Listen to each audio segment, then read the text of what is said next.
Les choses anciennes sont passées. Voici toutes les choses sont devenues nouvelles. Prenons encore un test de base. Ésaïe chapitre 55, là où nous sommes. Verset 10. Verset 10 à 11. C'est ça, non? Oui. La pluie et la neige descendent du ciel et n'y retournent pas sans avoir arrosé la terre, et sans l'avoir fécondée, et avoir fait germer ses plantes, sans avoir fourni de la semence au semeur, et du pain à celui qui la mange. Il en va de même pour ma parole, celle qui sort de ma bouche, et ne revient pas à moi sans effet, sans avoir fait ce que je désire, et remplir la mission que je lui ai confiée. Que je continue? Merci, frère. Ajoutons à cela Genèse. Genèse. Bon, tu peux t'asseoir, frère. Moi, je veux prendre, parce qu'on ne va pas tout lire, je veux prendre quelques versets qui nous seraient très utiles. Je commence par le livre de Genèse, chapitre 1. Il est dit: au commencement, Dieu créa les cieux et la terre. La terre était informe et vide. Il y avait des ténèbres à la surface de l'abîme, et l'Esprit de Dieu se mouvait au-dessus des eaux. Dieu dit que la lumière soit, et la lumière fut. Je saute pour aller rapidement. Je prends le verset 9. Ça, c'est dans le 3e jour maintenant. Dieu dit que les eaux qui sont au-dessous du ciel se rassemblent en un seul lieu, et que le sec paraisse, et cela fut ainsi. Dieu appela le sec terre,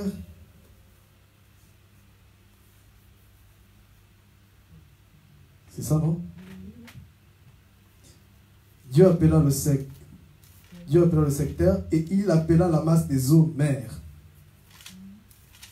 Dieu vit que cela était bon. Puis Dieu dit que la terre produise de la verdure, de l'herbe portant la sémence, des arbres fruitiers donnant du fruit, selon leur espèce et ayant en eux leur sémence. Je prends le verset 14. Non, je reviens au verset 12, excusez-moi.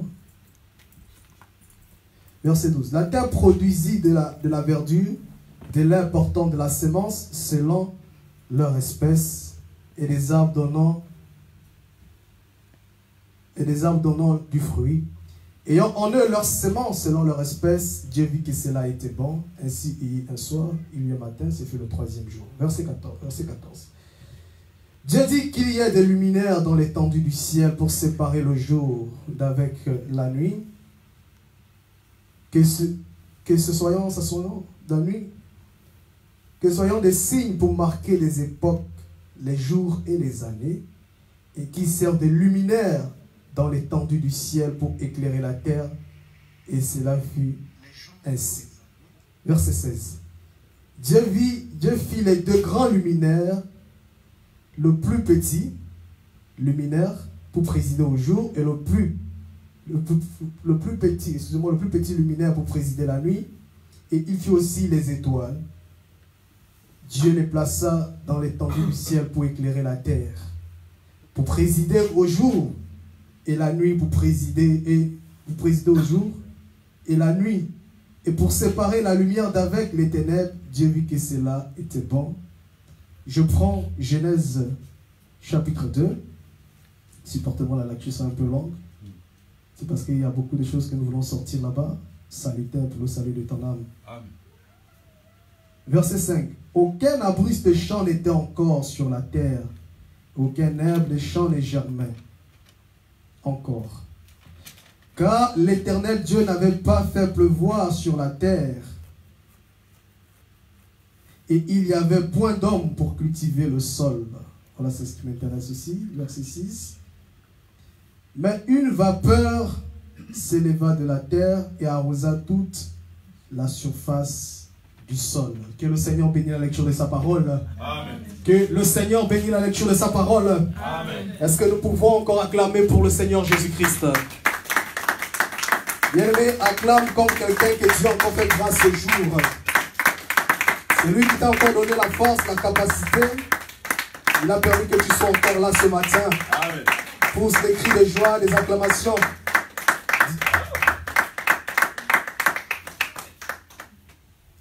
Vous n'êtes pas heureux d'acclamer le Seigneur ce matin? Hein, mes bien-aimés frères et sœurs, soyez toujours heureux d'acclamer ce Dieu-là. Amen. Amen.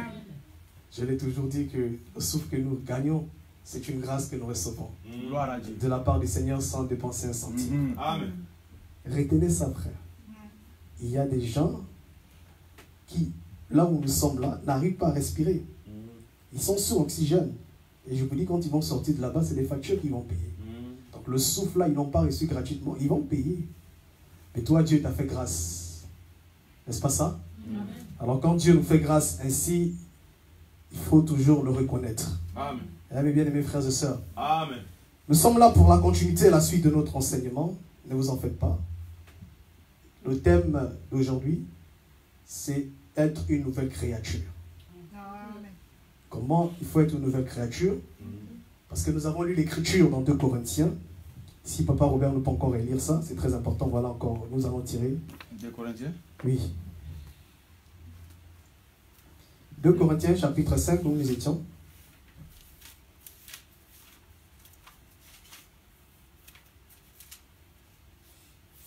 « 17. Si quelqu'un est en Christ, Retenez ça, si quelqu'un est en Christ. Le problème, c'est d'être d'abord en Christ. Amen. ok. Il est une nouvelle Créature. Les choses anciennes sont passées et voici toutes les choses sont devenues nouvelles. Amen. Merci, frère. Écoutez, frère. C'est-à-dire, pour être une nouvelle créature, la condition, c'est de quoi?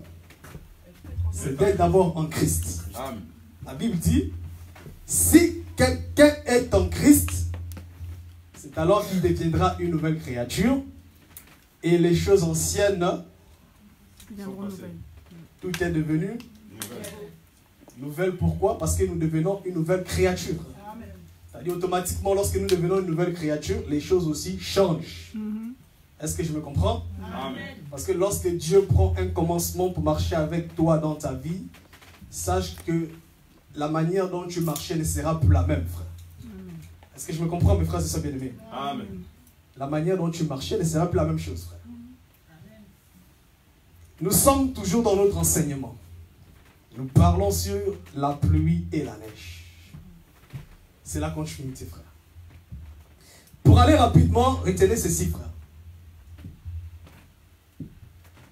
Comme la pluie et la neige, elle descend des cieux pour arroser la terre, pour la féconder, pour faire germer les plantes, selon ce qu'a dit le bien-aimé Ésaïe.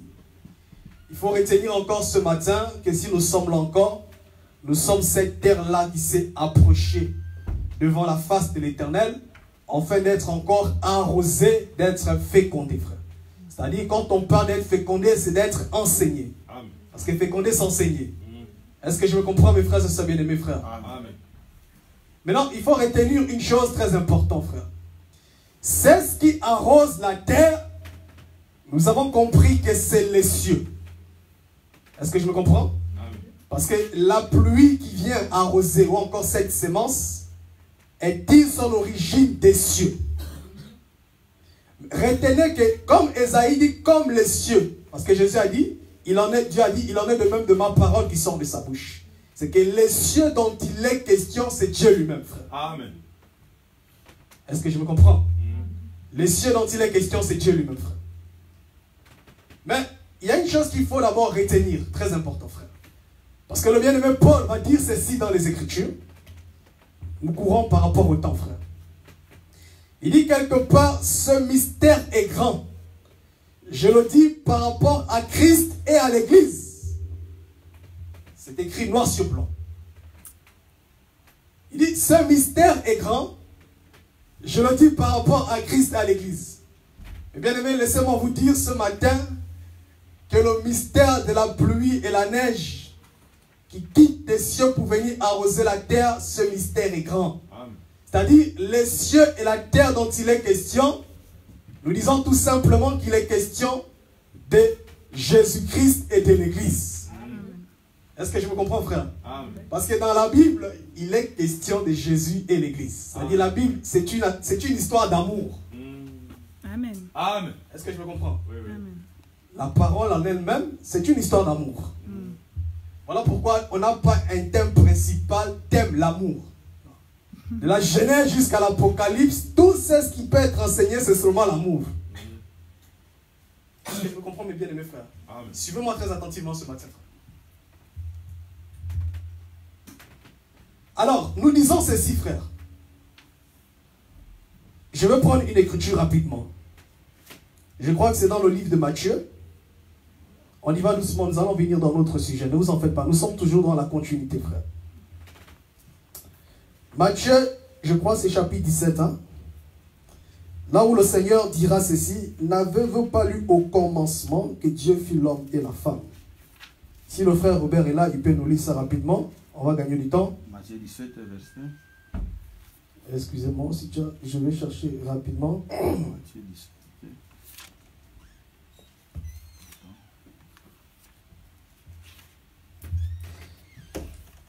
La Bible dit ceci.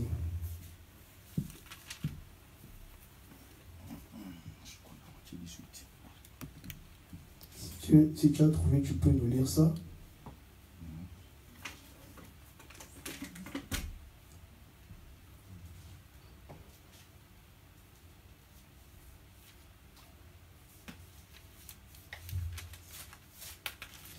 L'Écriture dit, n'avez-vous pas lu qu'au commencement, Dieu fit l'homme et la femme? Ah, c'est pas 18, c'est 19? Matthieu 19. Ok, merci. Lis ça, frère, si tu as la page. Ok, merci.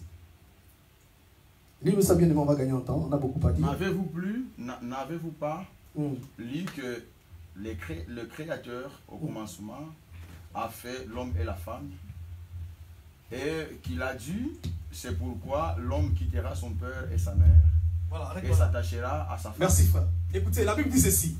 N'avez-vous pas lu qu'au commencement, Dieu fit qui? L'homme. N'est-ce pas ça? L'homme et la femme. Mais, lorsque nous lisons dans le commencement, par rapport à Genèse chapitre 1, qu'elle dit les Écritures? La Bible dit, au commencement, Dieu créa les cieux et la terre. Mais quand on lit le commencement, il n'est pas question de l'homme et la femme. Je respecte l'Écriture. Est-ce que c'est bon, le peuple avec moi? Amen. N'avez-vous pas lu qu'au commencement, Dieu fit l'homme et la femme?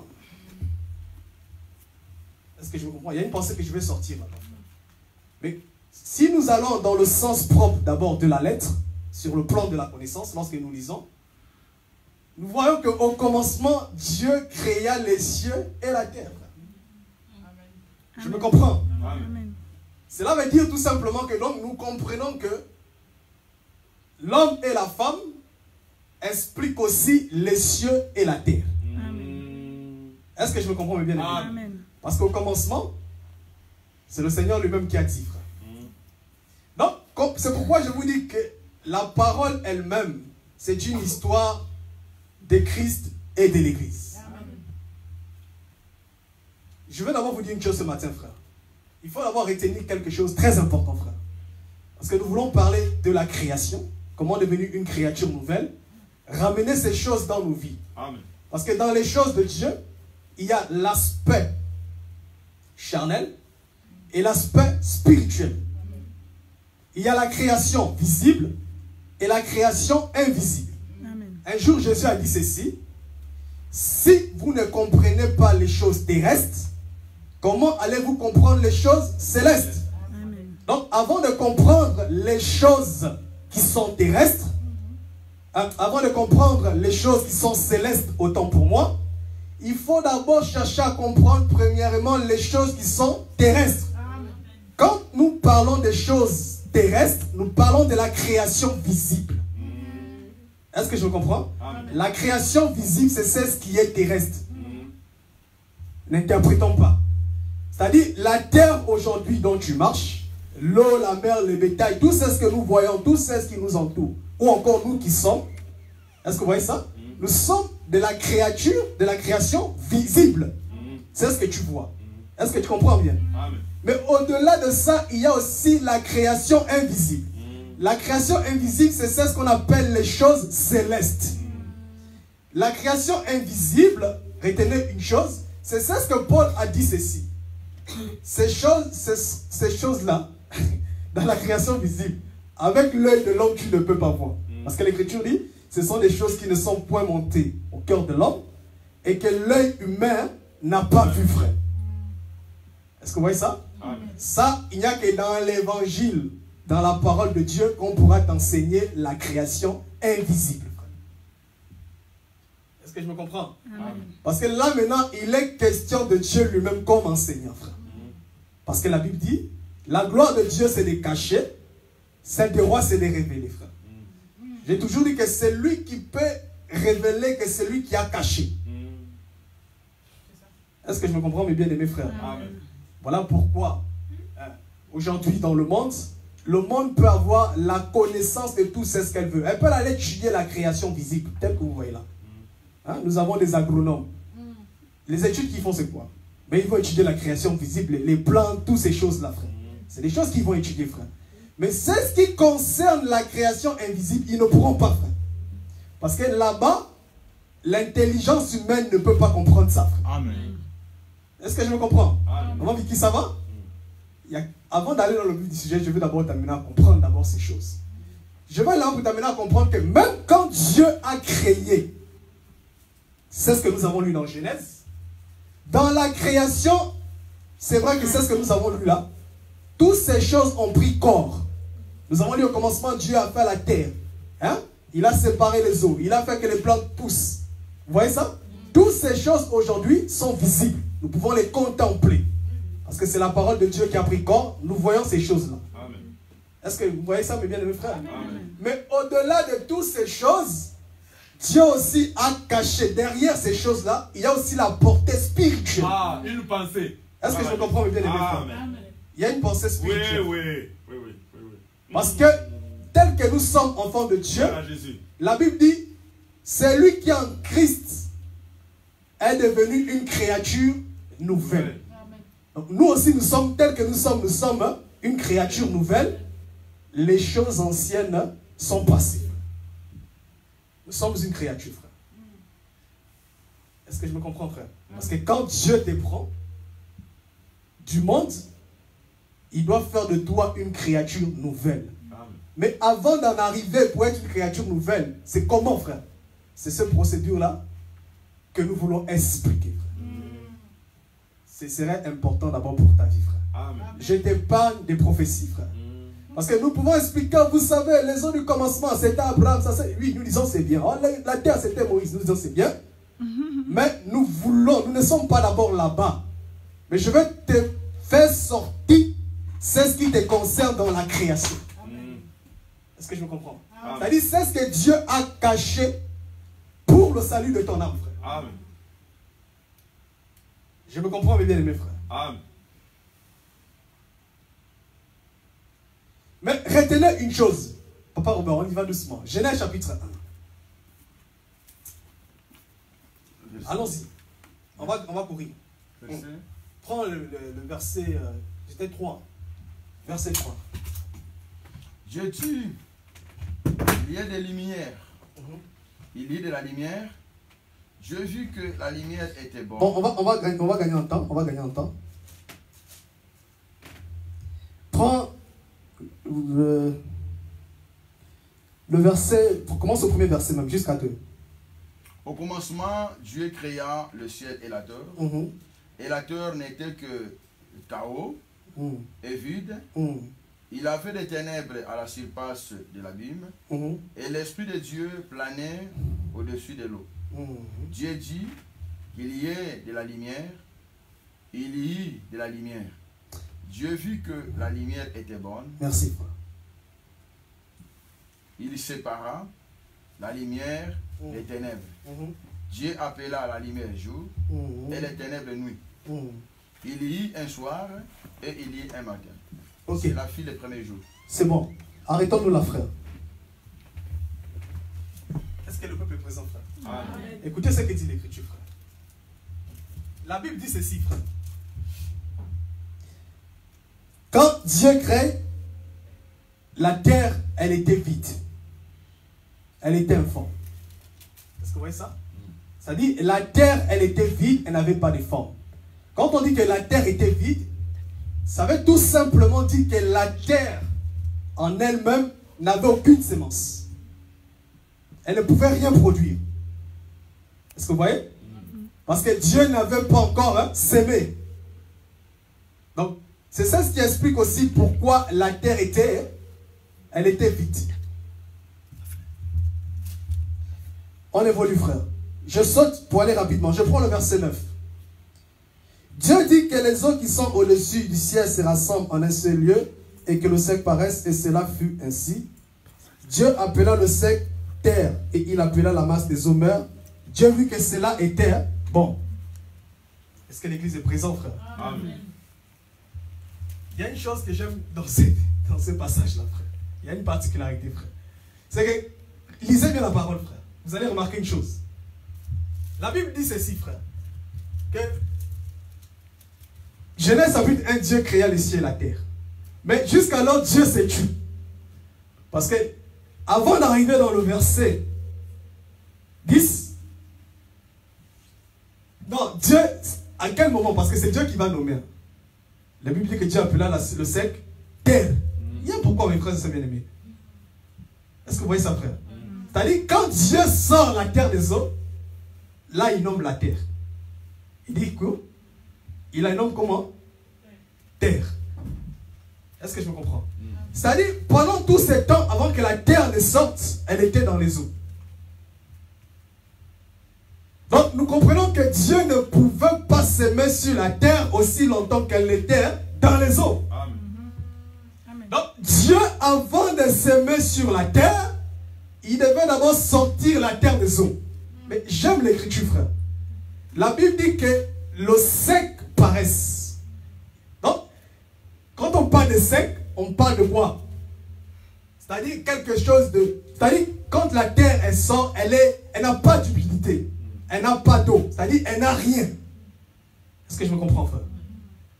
Il y a des gens quand même qui fréquentent. Je ne veux pas vous expliquer la définition de sec. Sec veut dire quelque chose qui n'est plus humide. C'est-à-dire, une terre qu'on prend, il n'y a plus d'eau, il n'y a rien, il n'y a rien, il n'y a rien dessus. Vous voyez ça? C'est qu'il n'y a même pas d'humidité. Parce que quand Dieu sépare les eaux, pour les rassembler en un seul, il dit pour que le sec paraisse. C'est-à-dire, la terre devient humide, elle n'a plus les eaux. C'est-à-dire, ou encore, elle n'est plus couverte les eaux. Est-ce que vous voyez? C'est-à-dire, là maintenant, on peut voir la terre. Parce que aussi longtemps que la terre est dans les eaux, tu ne peux pas la voir. Vous voyez ça? Il faut que les eaux puissent disparaître pour que nous puissions contempler la terre. Pour que le sec paraisse. C'est pourquoi maintenant Dieu descend. Maintenant, il va nommer le sec. Il dit la terre. Mais avant de nommer ça, il y a d'abord un travail qui a été fait. D'abord, sortir la terre des eaux. Séparer ces eaux-là. De manière à ce que la terre devient tout est sec. En autre mot, va faire la définition chez sec. Ça veut dire sécher. En français facile, hein, parce que le français, je ne sais pas, ça complique beaucoup les gens, frère. Le français crée souvent des troubles aux gens, frère. Sec veut dire sécher. C'est la même famille. C'est bon, on peut évoluer, frère. Amen. Mais remarquez une chose encore très importante, frère. Lorsque Dieu fait sortir, donc il y a des éléments importants. La terre était d'abord dans les eaux. Vous voyez ça? Quand la terre était dans les eaux, Dieu va sortir, il va séparer les eaux, c'est-à-dire il va tirer la terre des eaux. La terre va devenir sec, elle n'aura plus d'eau, elle ne sera plus humide. Maintenant, quand la terre est sortie, Dieu va maintenant nommer, il va appeler ça terre. Parce que tu vas lire des Genèse jusqu'à 1, on dit l'écriture dit Dieu créa, mais jusqu'alors Dieu n'a pas confirmé.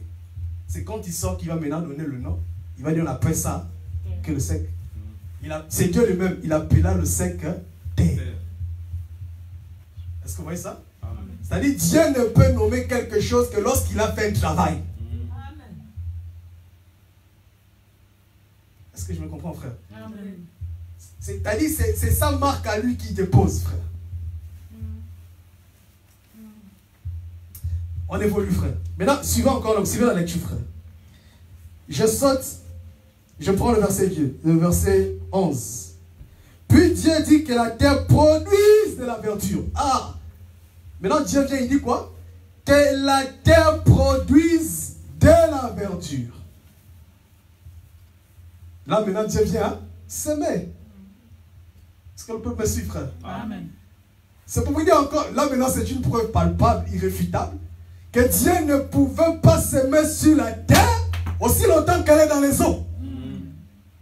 Est-ce que vous voyez ça, frère? C'est-à-dire, il faut que la terre sorte des eaux, qu'elle devienne tout insecte, sèche, humide. C'est-à-dire, elle n'a plus en elle de l'eau. C'est-à-dire, l'eau qui la couvrait là, il faut que ça s'écarte. C'est-à-dire, Dieu sépare ces eaux-là. Je me comprends, mes bien-aimés. L'église est présente? Amen. Ma soeur Ruth, notre bien-aimée, ma soeur, ça va, maman? C'est bon, tu nous saisis? Ok, gloire à Dieu, frère. Maintenant, quand Dieu fait ça, c'est alors maintenant que Dieu vient s'aimer. Pourquoi? Parce qu'il dit maintenant que la terre produise de la verdure. Mais Dieu ne se limite pas seulement là. Lisons l'écriture. Dieu dit que la terre produise de la verdure.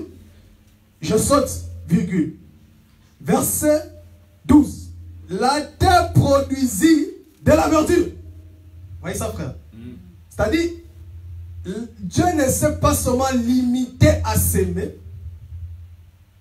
ou encore la sémence de Dieu en soi ne peut rester stérile. Pourquoi la sémence de Dieu ne peut rester stérile? Parce que, retenez, l'écriture dit, Dieu dit que la terre produit, et dans le verset 12, l'écriture dit, et la terre produit.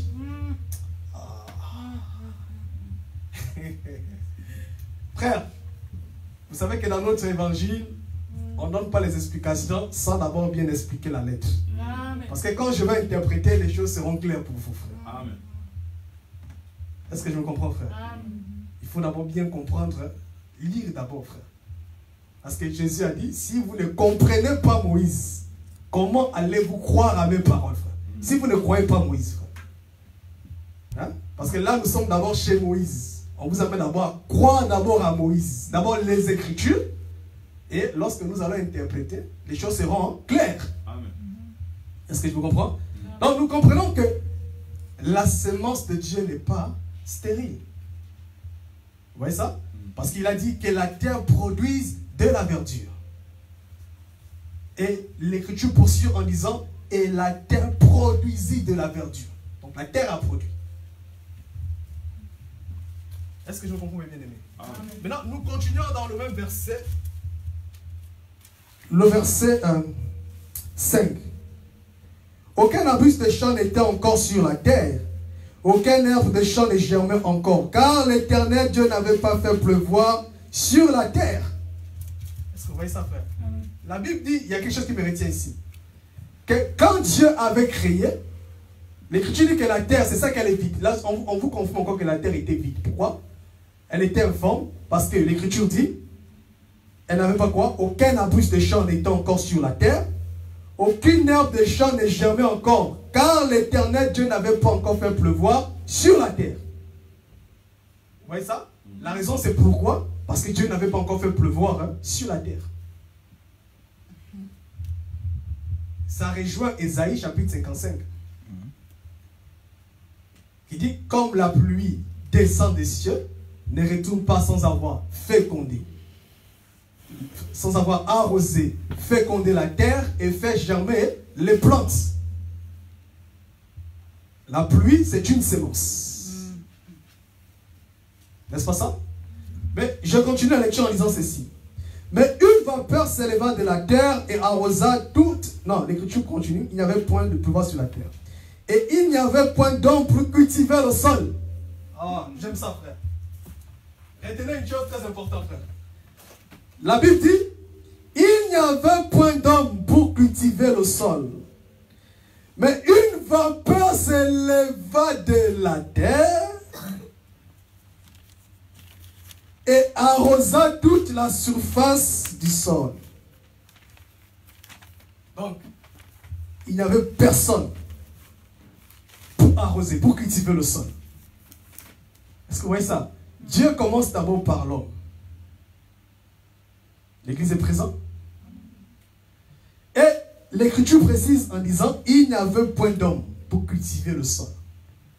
Alors, comme il n'y avait point d'homme pour cultiver le sol, c'est alors que la Bible va dire qu'une vapeur s'éleva de la terre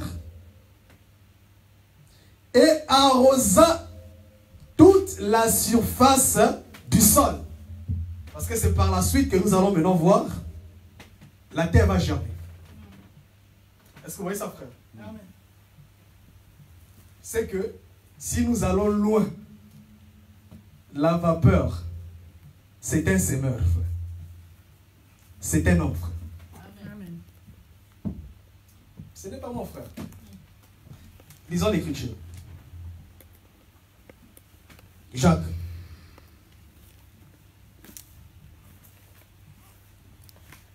Je prends le livre de Jacques.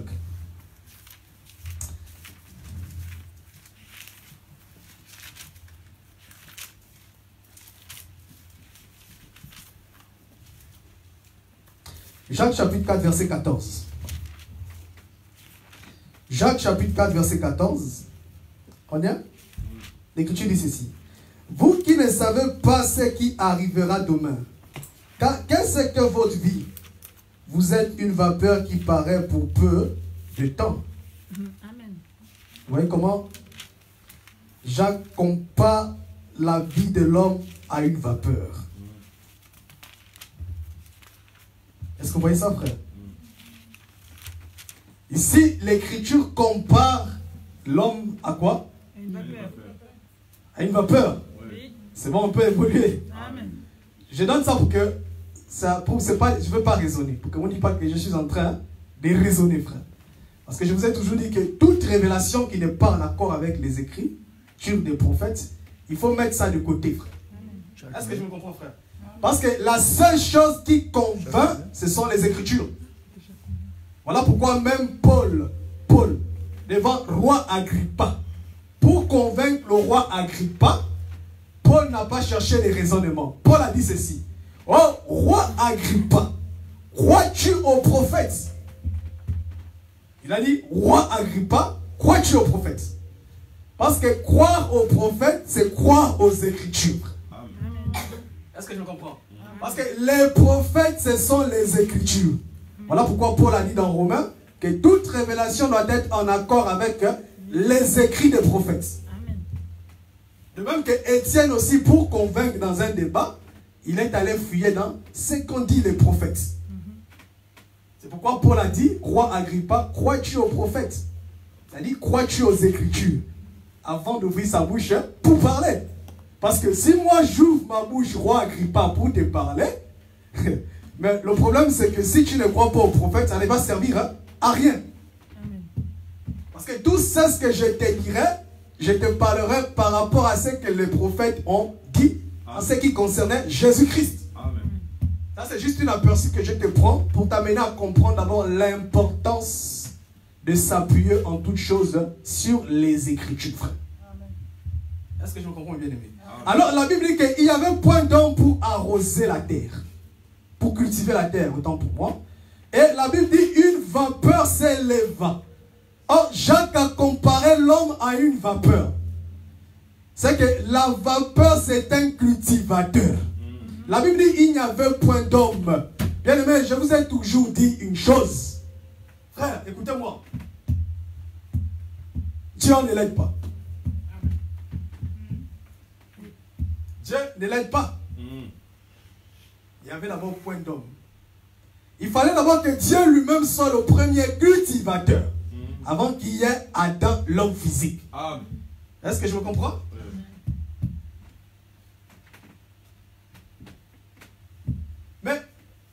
Revenons, frère. Est-ce que c'est clair, frère? Je ne vais pas vous en prier, frère. Oui, oui. C'est bon. Papa Robert, ça va? Alors, nous évoluons, frère. Nous disons seulement, tout simplement, nous voulons dire ceci, frère. Tous autant que nous sommes, nous allons revenir sur la vapeur. Ne vous en faites pas, frère. Parce que c'est un cultivateur, c'est lui qui vient arroser la terre, frère. Mais avant ça, il doit d'abord s'élever de la terre. Et quand il revient sous forme de la pluie pour arroser la terre, frère. Est-ce que je me comprends bien, mes frères? Retenez une chose. Parce que Esaïe nous a dit ceci, frère. Esaïe a comparé, ou encore le bien-aimé David, ou encore Esaïe. Esaïe va dire que la terre chancelle comme un homme ivre. C'est-à-dire, Esaïe a comparé l'homme à une terre. Je prends une écriture d'abord chez David. Psaume.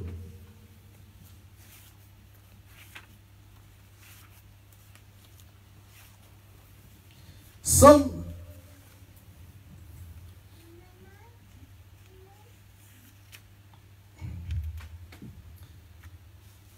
Vous êtes dans le livre de Psaume? Psaume chapitre 139.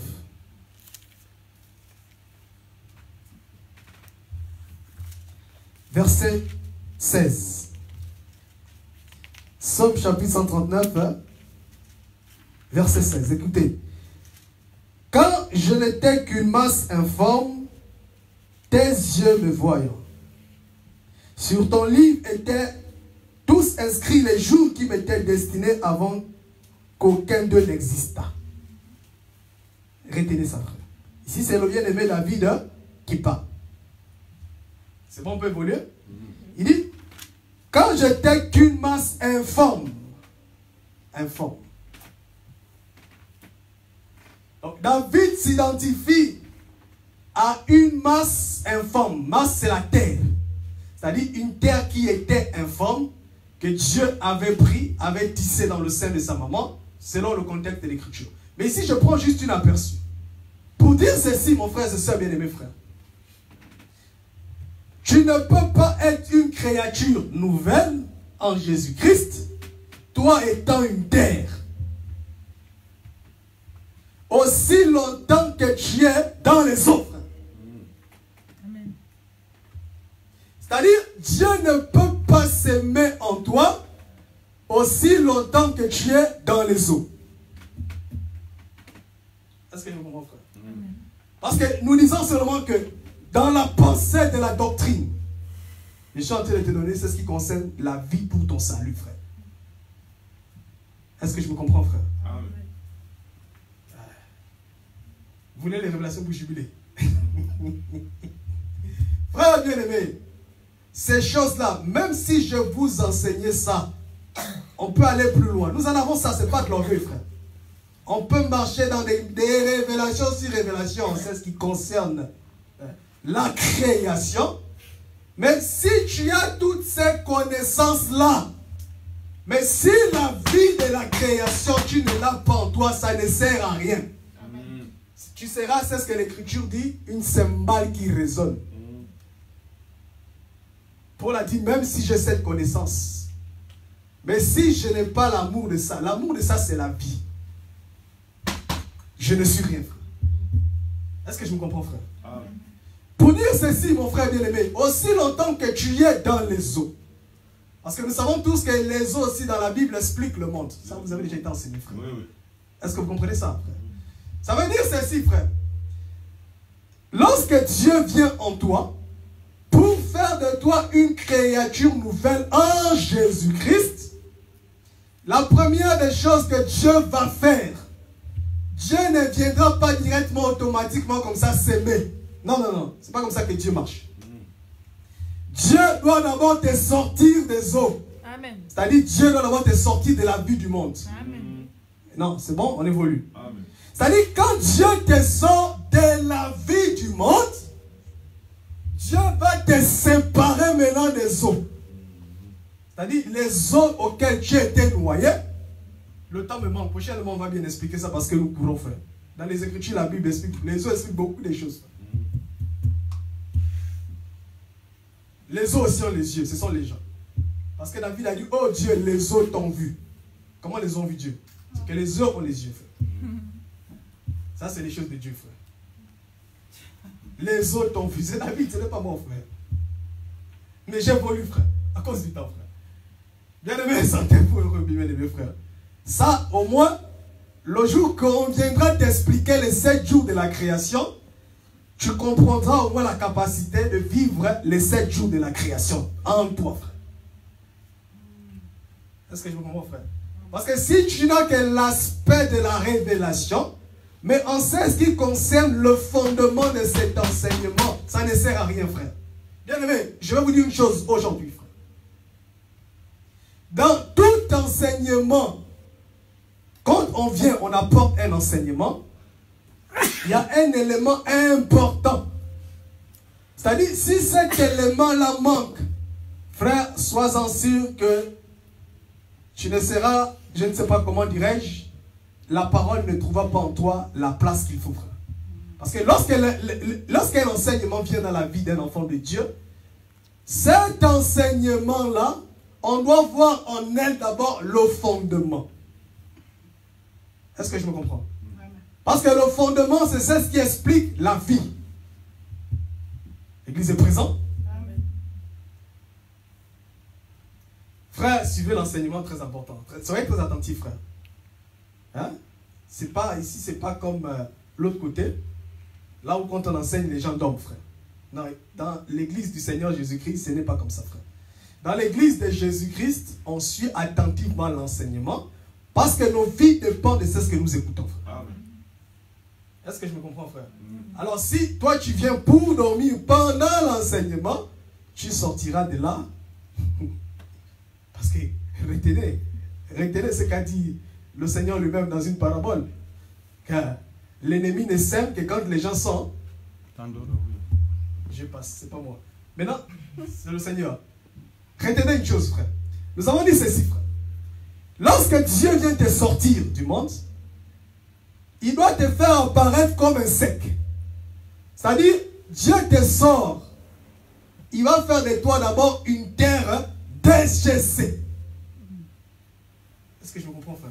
C'est-à-dire, tout ce qu'il y a comme impurité, la vie du monde, la mauvaise vie auquel tu étais submergé, auquel tu étais noyé, la mauvaise vie dans laquelle tu te trouvais. Pourquoi je le dis, frère? Pourquoi le Seigneur prend... Parce que, remarquez une chose très importante, frère. Aussi longtemps que tu es dans les eaux, dans le monde, frère, même si Dieu sème en toi, le résultat ne sera pas visible, frère. Personne ne pourra témoigner en toi la vie de Dieu. C'est-à-dire, la nature d'un enfant de Dieu ne sera pas visible. Tu seras confondu à tous les païens. Aucune différence. Or, étant enfant de Dieu, nous sommes appelés à être des enfants différents. C'est pas moi, c'est l'Écriture. Soyez des enfants irréprochables au milieu d'une génération perverse dans laquelle vous brillez comme des flambeaux. Est-ce que je me comprends, frère? C'est bon, on peut évoluer? Alors, voilà le procédé que Dieu fait. Quand Dieu te tire, donc Dieu fait de toi une terre sec. C'est-à-dire que tu deviens séché. Donc, les coutumes, là où tu étais, toutes ces histoires-là, là où tu te trouvais, tout ce qui n'était pas de Dieu, le Seigneur te sort de là. Vous voyez ça? Alors, quand le Seigneur te sort de là, c'est alors que là, maintenant, Dieu va te nommer. C'est là où Dieu peut te donner un nom. Est-ce que vous voyez ça? Parce que lorsque la terre est sortie des eaux, l'Écriture a dit, Dieu appela le sec terre. C'est-à-dire, Dieu appelle, ou Dieu donne une prononciation, un nom, lorsque la personne sort des eaux. Est-ce que je me comprends, frère? Tout le monde peut porter les noms saint. Ça, c'est un nom, frère. Porte ça comme tu veux, frère. Hein, frère? Porte ça comme tu veux, frère. Porte. C'est pas grave, frère. Mais est-ce que réellement c'est Dieu qui t'a dit que tu es saint?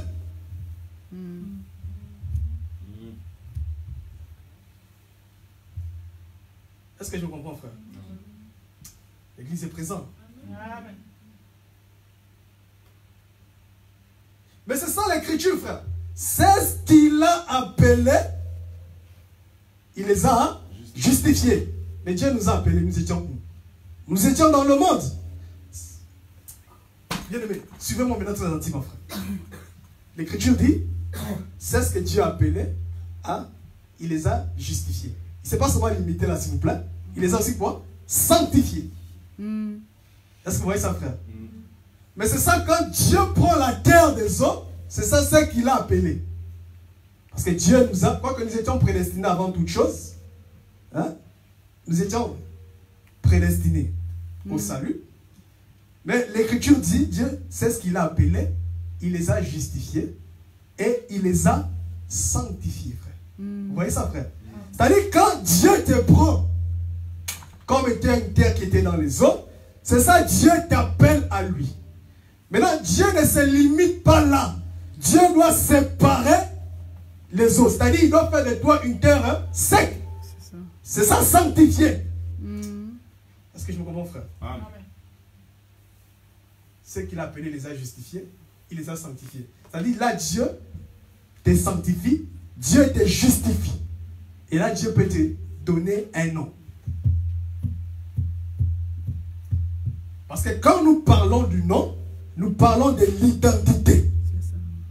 Parce que le nom reflète l'identité de la personne, ou encore la nature de la personne. Parce qu'il y a quelqu'un dans les Écritures qui s'appelait Nabal. On a dit que Nabal, il est comme son nom, qui voulait dire fou. Donc, Nabal même, qui était un fou, d'après ce que l'Écriture dit, son nom reflétait qui il était.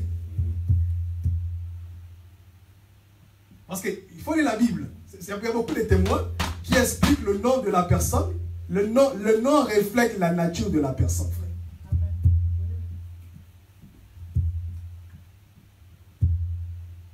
C'est bon, on peut évoluer, frère. C'est alors que Dieu peut te donner maintenant un nom. C'est bon? Dieu peut te donner un nom qui explique la nature de la personne. Est-ce que vous voyez ça, frère? Pasteur, c'est bon, ça on peut évoluer. C'est alors que quand tu sors des eaux, tu deviens quoi? Dieu, quand il te prend, il fera maintenant de quoi de toi? Une créature nouvelle.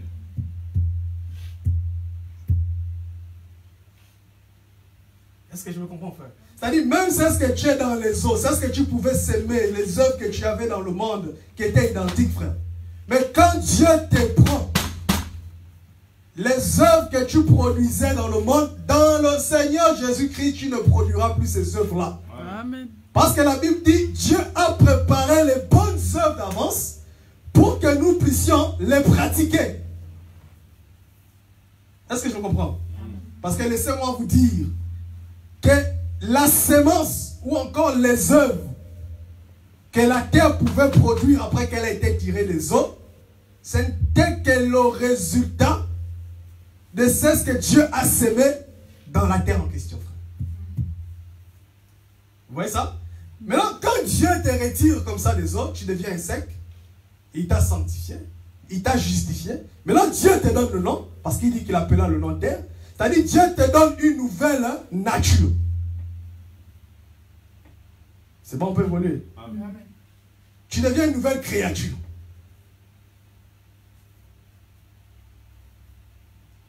Écoutez, un jour, il y a quelqu'un qu'on appelait Nicodème. Il voulait naître de nouveau. Et il a dit à Jésus, comment pour naître de nouveau, il faut que je retourne encore dans le sein de ma mère. Donc il avait compris ça comment? Charnellement, frère.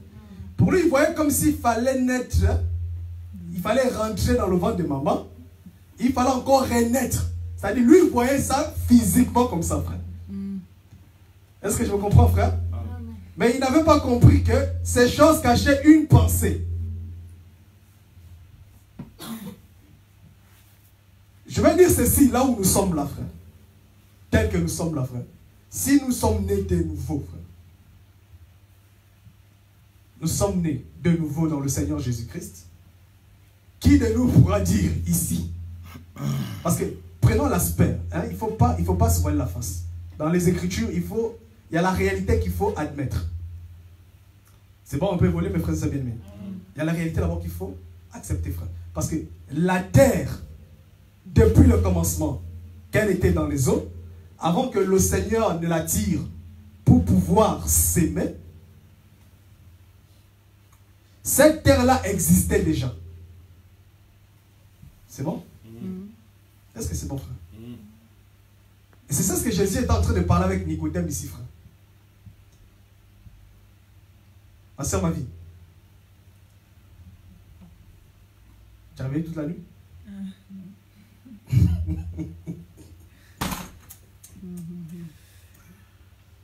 Ma soeur, sois éveillée, frère. C'est bon, on peut évoluer? Il faut suivre l'enseignement très attentivement, frère. Frère, il faut aimer les éléments doctrinaux, frère. C'est très important, mes frères. Parce que pour avoir un résultat, si aujourd'hui Dieu va avoir le résultat, c'est au travers de tels enseignements, frère, qu'on pourra voir en nous qu'à Dijon, là-bas, il y a les enfants de Dieu qui se rassemblent. Pourquoi? Parce que ce sont vos œuvres qui vont témoigner, frère. Ce sont vos comportements, ce sont vos conduites qui vont témoigner, frère. Là où vous irez, là où vous pouvez vous retrouver, que ce soit dans vos boulots, dans tout ce que vous pouvez faire, c'est la manière de vous comporter qui témoigneront. Et qui pourront même faire... Est-ce que vous savez que même par ton comportement, tu peux évangéliser, frère? Amen. Sans même ouvrir la bouche pour prêcher. Est-ce que vous voyez ça, frère? Moi, j'ai vu une sœur là où j'étais au Gabon. Elle est venue dans l'évangile comme ça. Pas qu'on l'a prêché l'évangile. Parce qu'elle était attirée. Elle admirait le comportement d'une sœur. La manière dont elle s'habillait. Et le jour que je suis allé prêcher cette sœur, il y a une chose qui m'a retenu. Elle m'a dit, frère, moi je désire seulement devenir comme la sœur là. Est-ce que tu vois? C'est-à-dire, c'est ce qui l'a amené, c'est le comportement d'une sœur. Est-ce que vous voyez ça, frère? C'est bon, on peut évoluer, mes frères et sœurs bien-aimés. Parce que le sel, ça c'est le sel. Qui a dit, c'est ce que l'Écriture dit, non? S'il n'y a pas de sel, il n'y a pas quoi? Des saveurs. Est-ce que c'est ça, mes bien-aimés frères? C'est bon, on peut évoluer? Il faut saisonner. Voilà. C'est très important, frère. Alors, c'est-à-dire, quand tu sors maintenant des eaux, c'est là que Dieu peut maintenant s'aimer en toi. Est-ce que vous voyez ça, frère? Donc, Dieu ne peut pas s'aimer aussi longtemps que tu es encore dans la vie du monde.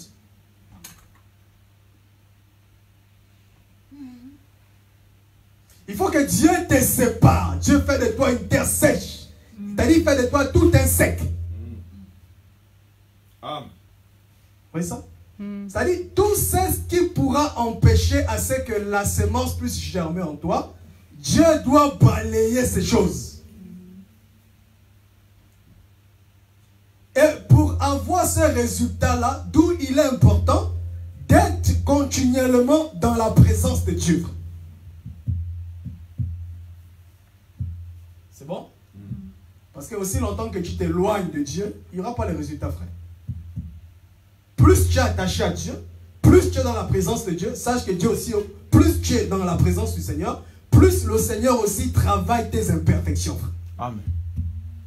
Est-ce que je me comprends, frère? Amen. Mais si tu es fuis la face de l'Éternel, tu vas devenir quoi? Comme Caïn.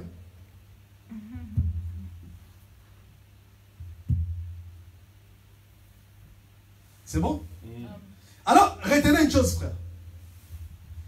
Quand Dieu sort, Dieu va dire que la terre produise de la verdure.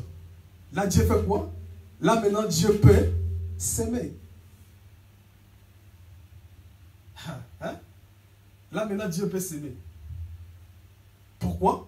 Parce qu'avant de s'aimer, Dieu a d'abord nettoyé. Est-ce que je me comprends, frère? C'est ça même la mission même de l'œuvre. C'est ça aussi l'objectif de la parole.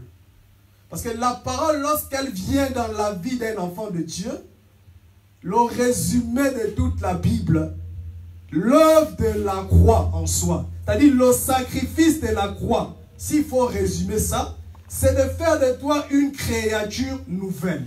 Amen.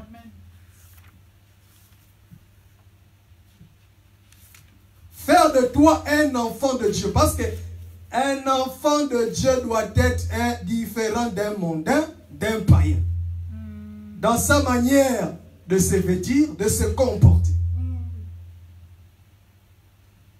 Est-ce que je me comprends, frère? Amen. Un enfant de Dieu ne peut pas s'habiller comme un musicien ou comme une musicienne. Non. Un enfant de Dieu ne peut pas s'habiller selon la mode de ce monde. Non, frère. Mais un enfant de Dieu doit se vêtir comme dit la parole. Pudeur, modestie. C'est la parole elle-même qui a dit ça. Est-ce que je me comprends, mes frères et sœurs bien-aimés, frères? Il faut aimer la parole, frère. Déjà comme ça, vous êtes là. Mais quand on va toucher les éléments plus amers, vous allez fuir. Parce que l'agneau devait être mangé dans son entièreté, frère. Avec tout ce qu'il y avait à l'intérieur. Et les excréments, et tout. On n'enlève rien, frère.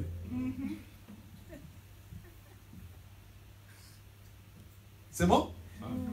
Alors, quand Dieu fait ça, pourquoi Dieu fait ça?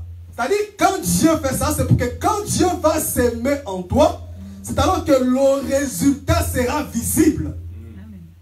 C'est-à-dire, le résultat de la sémence que Dieu a mis en toi, c'est là que cette sémence sera palpable. Pourquoi? Parce que rien ne pourra empêcher à ce que la sémence soit visible. Pourquoi? Parce que Dieu a déjà fait un travail. Dieu t'a nettoyé. Voilà pourquoi il pouvait dire, vous êtes purs à cause de la parole que je vous ai.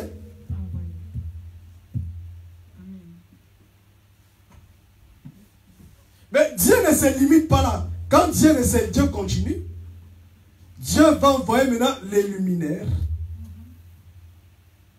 pour éclairer la terre. L'Écriture parle d'abord des luminaires au pluriel. Hein? Avant de préciser soleil et la lune, machin, parce que ce soit soleil, que ce soit lune, tout ça font des luminaires. Pour présider. Est-ce que vous voyez ça, frère? Parce que retenez une chose. La terre, elle était d'abord dans les ténèbres. Vous voyez ça?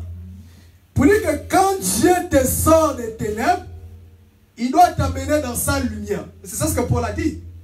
Dieu nous a sortis des ténèbres pour nous amener à son admirable lumière. Donc quand Dieu te sort des ténèbres, parce que autrefois toi ta vie était ténèbres, tu étais dans l'ignorance.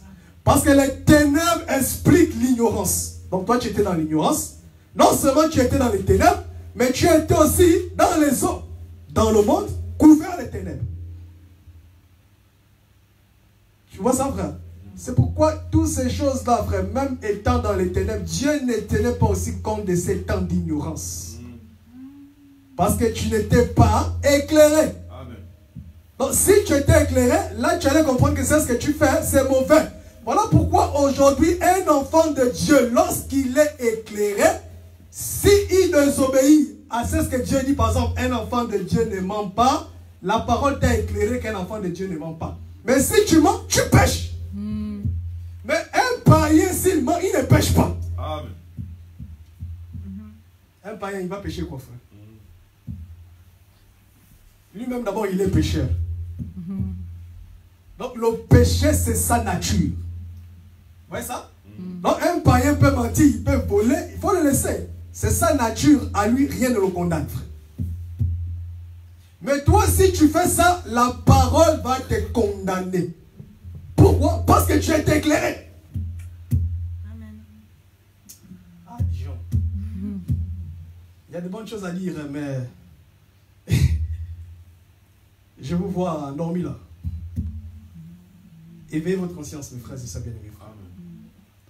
C'est très important. Ne vous en faites pas, bientôt on va terminer, frère. Si c'est l'heure que vous suivez, on va terminer, frère. Si tu sens en toi l'envie de couper la parole, il faut chasser cet esprit, frère.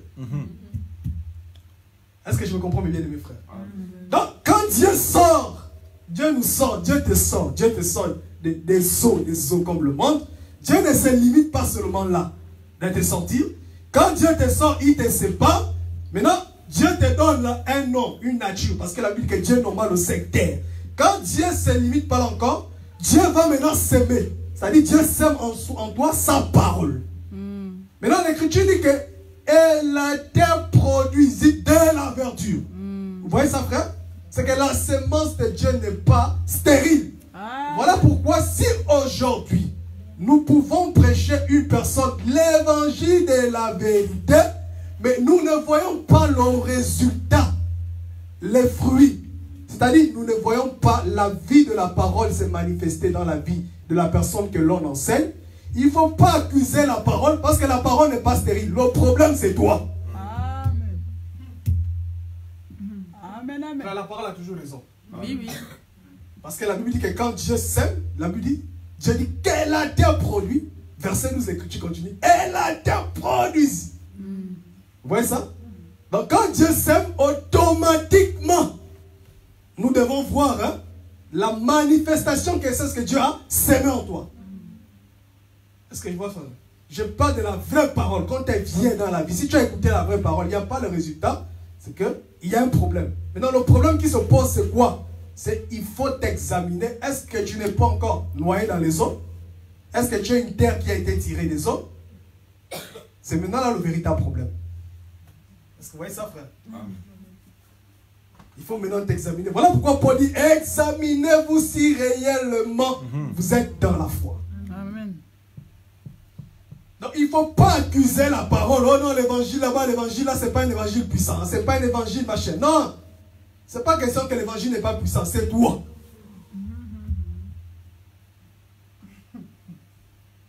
Voilà pourquoi il faut d'abord tenir compte de cette procédure-là. Donc tu ne peux pas devenir une créature nouvelle en Jésus-Christ aussi longtemps que tu es dans les autres. Bien-aimé, aime le Seigneur parce que c'est là où j'ai dit Dieu lorsqu'il vient dans ta vie. Quand Dieu commence un travail, Dieu n'abandonne pas ce travail-là. Amen. Voilà pourquoi il faut t'attacher. L'Écriture dit que quand tu prends un commencement, en lui il y a l'achèvement. La preuve, lorsque Dieu a sorti la terre, il ne s'est pas limité seulement à sortir la terre des eaux.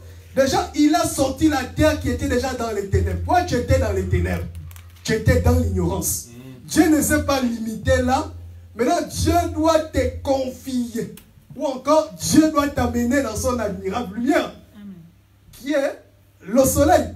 Parce que le soleil, c'est un corps. En réalité, la lumière était déjà là. Amen. La Bible dit que la lumière fut. Hein? Le soleil, c'est seulement la lumière qui a porté un vêtement. La lumière était déjà là. Amen. Soleil, c'est juste un corps, c'est un vêtement. Est-ce que vous voyez ça, frère? Et quand tu viens maintenant là, la terre, l'Écriture dit, pour présider. Est-ce que vous voyez ça? Donc Dieu ne te laisse plus dans les ténèbres. Dieu non seulement, il ne se limite pas seulement à te nettoyer. Quand il finit de te nettoyer, il doit aussi t'amener dans son admirable lumière. Est-ce que vous voyez ça, frère? Donc, Dieu vient chasser l'ignorance. Est-ce que vous voyez ça, mes bien-aimés frères? Voilà pourquoi tu verras quelqu'un, il va te dire, ça fait 15 ans, 20 ans, il est dans l'évangile, il n'y a pas de changement. Vérifiez. Vérifiez, frère. Est-ce qu'il n'est pas encore dans les eaux? Est-ce qu'il a été une terre sec? Vous voyez ça? C'est ça la procédure, la parole aujourd'hui. Je m'étonne que les gens sont en train de mourir alors qu'il y a un travail à faire.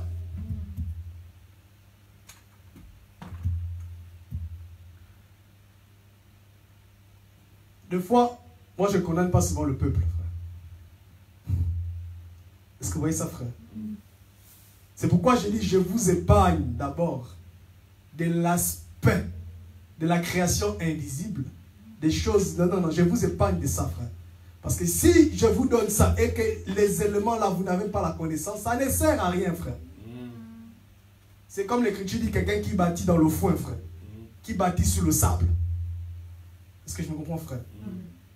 quelqu'un qui bâtit sur le sable. La Bible dit que quand les vents, les torrents viennent souffler, ça emporte cette maison, frère. Bien sûr. Mais lorsque la personne bâtit sur le rocher, quels que soient les vents qui peuvent souffler, rien ne peut l'emporter, frère. Amen.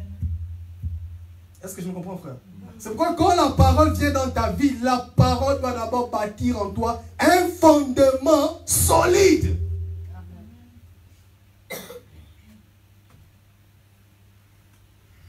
Mais la terre qui était dans les eaux, c'est ça la terre qui était encore qui est dans les œuvres mortes.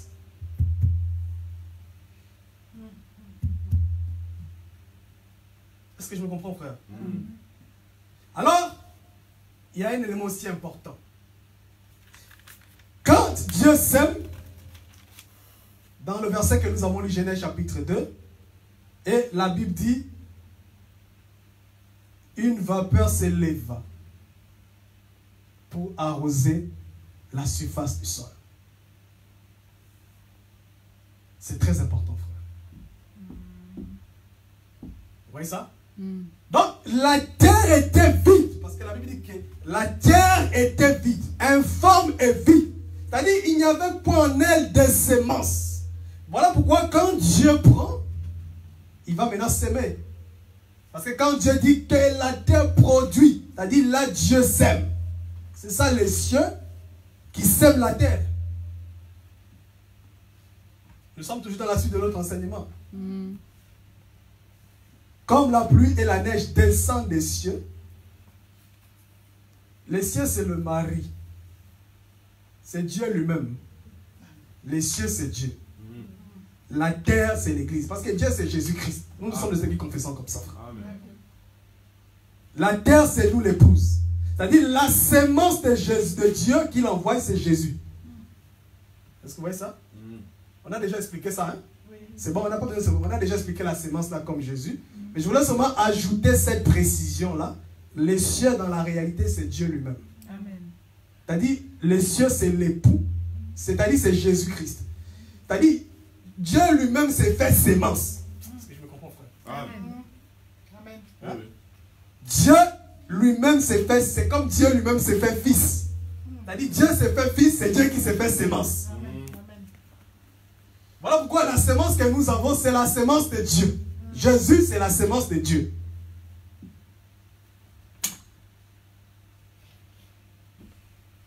Ça va les frères? Amen. Très important, mes bien-aimés frères et sœurs. Donc, c'est ça le processus pour devenir une créature nouvelle. Mais j'aime la précision, en Jésus-Christ. Pourquoi en Jésus-Christ? Parce que la Bible dit, en lui ont été créées toutes choses. Les visibles, les invisibles. Retenez, en lui a été créé toutes choses. Donc, le créateur de toutes choses, c'est Jésus-Christ. C'est pourquoi, comme c'est lui le créateur, il est le seul qui est capable de faire de toi une créature nouvelle. Il n'y a pas deux, il y a un seul homme, c'est Jésus-Christ. Amen. Disons, ça va? Amen. Donc, il faut retenir ça, mes frères et sœurs, mes frères. C'est pourquoi l'Écriture dit, en Christ, vous devenez une nouvelle créature. Il n'y a que lui qui est capable, frère. Personne ne peut changer ta vie si ce n'est que le Seigneur Jésus-Christ. Est-ce que je me comprends, mes bien-aimés frères? Amen. C'est une réalité, frère.